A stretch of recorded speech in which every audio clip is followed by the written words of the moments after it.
So I've not done an update in quite a while. I've actually been working the late shift, getting ready for my new night shift job. Still, I'm still at kind of a standstill until I get some parts in. Still, I did add a 3 inch section, expanded this, but it pushed the back a little bit out more. I'm not kind of sure I like that, but if I do end up doing the rises, it kind of confused everybody about the whole over under thing. But what it is the top goes over the bottom since it would be raised, and it just kind of swoops out, down, and back in, and the bottom goes under. So you got over, under. I would still like to do that, but depends on how I can get the rise going because my ultimate goal, and it's still sort of a mess. Sorry, we're slobs, but my goal is to start the rise right about maybe about halfway through here, and be at my peak possibly by about the second stretch right there, which is a 4.5 inch section right there, and that would actually come out. And if I do the over under, the it would loop out. So it's an idea. It's not set in stone yet. If I don't do the over under, I'll probably do some turnouts in the back, get rid of the 3 inch sections, bring this back in. Gotta do some fiddling for some re-railers. You can see I've got one here. Don't have one on the 22s, so what I'll probably do with those is swap these out. Get a standard 9 inch re-railer, because as I've learned several times now, that if you don't have a re-railer near a turnout, you're usually going to derail. It's okay. I mean, it doesn't bother me since I'm able to reach everything. But once I start to add in stuff, it's going to be a lot harder. I'm wanting to move this over, or reposition these. They're two 3 inch sections into a 9 into my curve.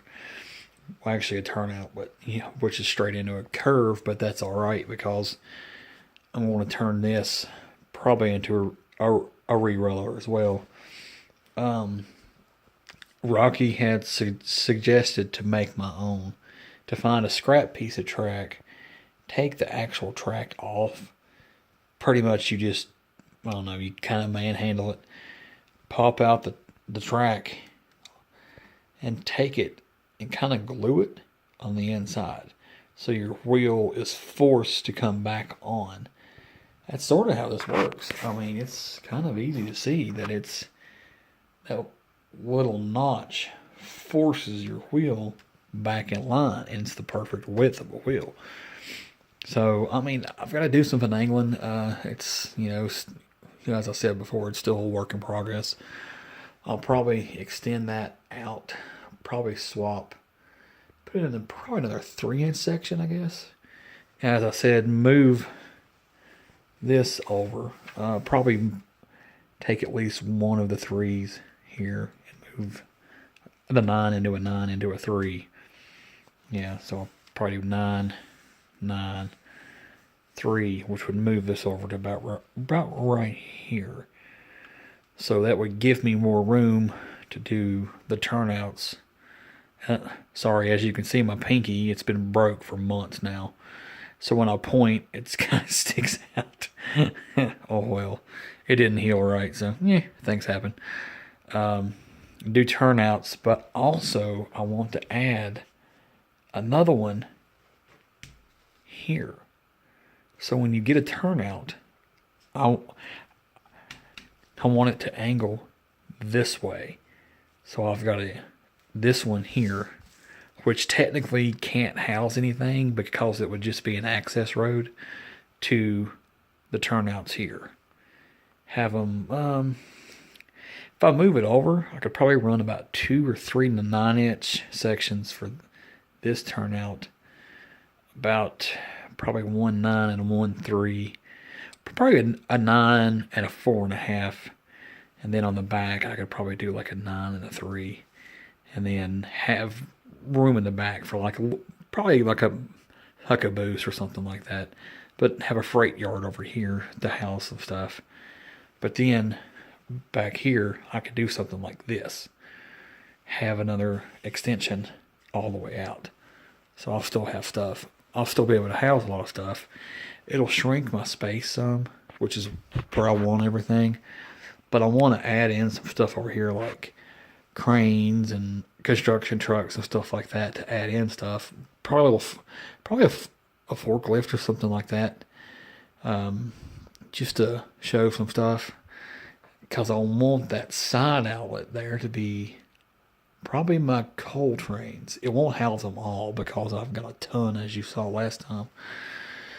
And then just kind of use this inner for just, just freight. Just to run freight. And since these can operate on 18s perfectly fine, the only one that can't run on 18s is that J train because it's just so long. Well, once we have a house, which we're wanting to start to look around about 6 or 8 months from now, we want to actually. She already said that if we have a basement, which is one of my stipulations, the basement's mine. So this 4x8 will probably stay, but I'm going to change it around and add another 2 foot out. It'll be like an L shape. It's what it'll be. So essentially, I would have a 4x8 sheet here, and then probably a 2 foot area here by a 4 foot. So just add in there.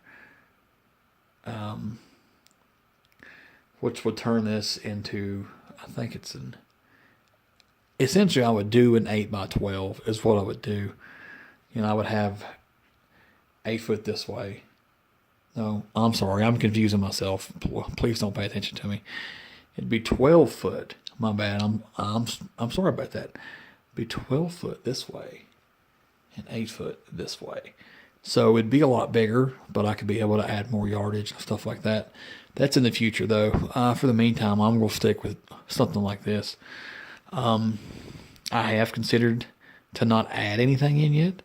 No houses or anything like that. Just kind of run it as is for now, for fun. Because I want to add the stuff eventually. Then again, who knows? I might just go all out and do, like a U shape. Have a 4x8 sheet here, a 4x8 sheet here, and a 4x8 sheet over here. Oh yeah, as you can see, I am a complete nerd. Will not deny my roots. This is a part of my collection. The others in storage still. But obviously I can't do that here because I don't have the room and that, and I would probably be divorced. She'd kill me. As for now, just for here, I'm going to stick with a 4x8. Once we have a house and stuff like that, she said it's free roam, but that also involves money when we be paying a mortgage, which most mortgages are about the same as we pay in rent right now, but I won't go into detail. But yeah, just a small update, kind of at a standstill, trying to readjust to my new job and surroundings, but this is just a small update. Just kind of chilling for now. Still need to do turnouts for here, shift that over as I said, and then I might try the foam again, kind of see how it is, because I think that looks nice, I mean, even if I can't run the J, then I won't do the foam because the J is the main thing I plan on doing as a passenger train, and just have it on the outside edge because that's the main reason I bought it. But I'm gonna hop off here. This it kind of turned into a 10-minute video when I added in it to do like 3 or 4 minutes. But I wanted to update. I'm actually surprisingly, I've got a few followers now. I didn't expect that on YouTube, especially for a guy that stutters. But if anyone has any questions, I don't mind to answer them. Shoot me a message. I've learned a lot from a few of the forums on them. As again in every video, big shout out to James and Rocky. They've been extremely helpful. A lot of people on there's been extremely nice, extremely helpful. I'm going to try a test model of a DCC program on a computer, which is free. You actually can control the trains from your computer. Again, shout out to Rocky. He really hooked me up with some stuff. It's kind of like on a game how you have a beta version. On this, it's a beta version of that. You just it comes with a power source. You run the power source as usual, but instead of hooking up to like a speed controller, like I have over here, it's actually in the box. Sorry. You use your computer, so I can. If I have sound, I can hit, say, my number keys 1 through 9 can be, the 1 could be the horn. I plan on setting up each train as the route number on the side of the train. So if I want to do the J611, I just hit 611 and it would turn it on. It'd pair up and it would drive. I've been in touch with Rocky. We're actually going to do a full DCC conversion on the ones he's restoring. He's got a Norfolk and Western from me that was mine from my childhood, which is the one he's already finished it, but I got in touch with him and said, hey, I would like to do that for these so I can run in tandem with the J, because the J doesn't have very good traction. She slips. So I found out that you can do a pair, a tandem pair, so it will match the speed. Use the Norfolk and Western diesel engine, or the I think it's SD40 or something like that. I forgot. I don't know what those mean, but I just know that I can run it in tandem with that and control it with one throttle, which will help push and pull not only the J, but its freight. And also my Spirit of 76. We're going to kind of have a little fun with this one, because my goal is to have it pull all the coal completely by itself. So I'm going to run it to a DCC as well. I can probably only run 2 trains on here at a time. I'd like to run more. I could probably do 3. Like have the J on the outside, followed by, let's say, the Norfolk and Southern Athearn engine on behind it, pulling freight. And then on the inside, I could have the Spirit of 76 pulling the coal on the inside. And then on some of the yardage there, have the CSX engine parked and just kind of hanging out, My goal, ultimately, I'm really liking the DCC. I've not tried it yet, but, once I have time off, I plan to hook up my laptop, get the program, hook all the wiring up, and he actually had sent me the J herself already has a chip installed to be DCC.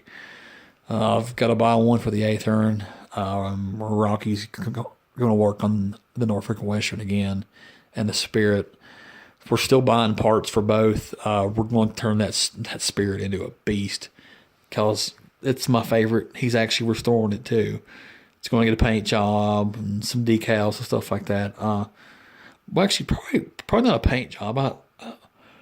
He's going to put handrails on it for me and stuff like that, and the decals, and soak it in some Dawn soap to help remove the yellowing and stuff. Again, I'm rambling. I'm sorry. I apologize for that. But as I said, just an update. Still a big progress. 5-minute video has now turned into a 15-minute video. I apologize. Like I said, not much heading on. Still need to buy some more parts, some more track, and just add on to it and see how I like it, and try the foam, see if the foam works, and if not, I'll just run just a standard track. Might not do a diorama, especially for moving in 6 to 8 months. There's no point, because chances are this might be completely stripped down and turned into something else.